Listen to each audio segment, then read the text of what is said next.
Bonjour Julie, bonjour Pablo, bonjour Sam, bonjour tous les copains. Vous savez, souvent il y a des histoires où un petit garçon, une petite fille racontent les histoires de la maison dans laquelle il y a parfois un chien, un chat, etc. Eh bien, cette fois-ci, c'est une histoire dans une maison, on est toujours d'accord, il y a un chien, mais c'est le chien qui raconte l'histoire. Pourquoi pas? Toutou dit tout.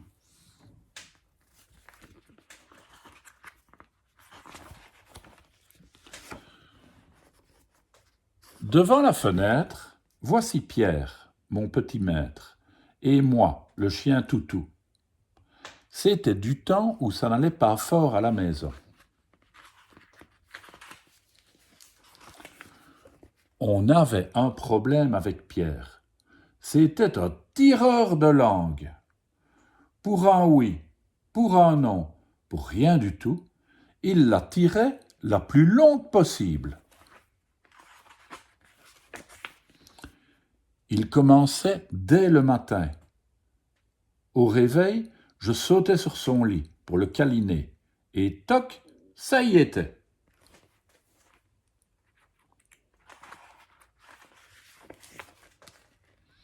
Dans la rue, quand sa mère lui demandait « Pierre, dis bonjour à la dame », pan, c'était le drame. Tout le monde avait droit à la grimace. Il tirait la langue aux oiseaux. Il tirait la langue aux poissons. Il se tirait la langue. C'était extrêmement lassant, je l'avoue. Même les dessins qui décoraient sa chambre portaient la marque de son idée fixe.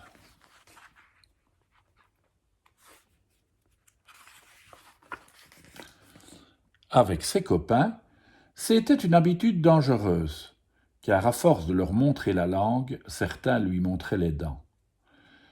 Et comme disait mon grand-père qui était chien de garde, montre ses dents qui veut mordre. Ses parents s'inquiétaient. Ils l'emmenèrent chez un médecin. « Tire ta langue, disait le docteur. »« Tire ta langue, disait l'assistante. »« Tire ta langue, disait le père. »« Tire ta langue, disait la mère. » Il avait l'esprit de contradiction. Il restait bouche cousue, fermé comme une boîte de conserve. Enfin, on sut qu'il n'avait rien, qu'il ne souffrait d'aucune maladie. « Ça va passer, affirma le médecin. Il faut attendre. » Les jours passaient, nous attendions. Pour montrer que nous ne lui en voulions pas, de temps en temps, quand il tirait la langue, nous la tirions aussi. Quel spectacle!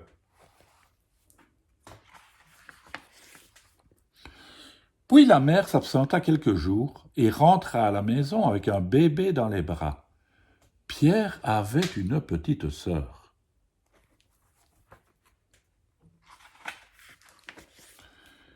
Il en était sans voix.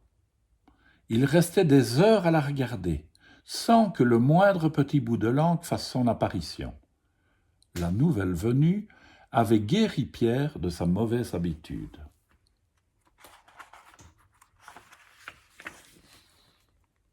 Nous étions heureux.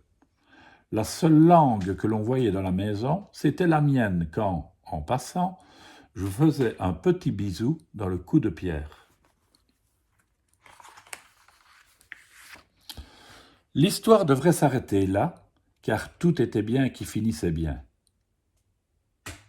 Mais on a un problème avec la petite sœur. En grandissant, elle est devenue une redoutable donneuse de coups de pied. Pour un oui, pour un non, pour rien du tout, paf, ça part.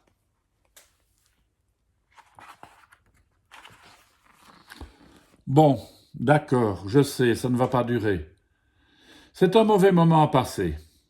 Bientôt, elle perdra cette mauvaise habitude. Il ne manquera rien à notre bonheur. Mais quelle famille, quand même! Il raconte bien Toutou pour un chien, vous ne trouvez pas? À demain les enfants.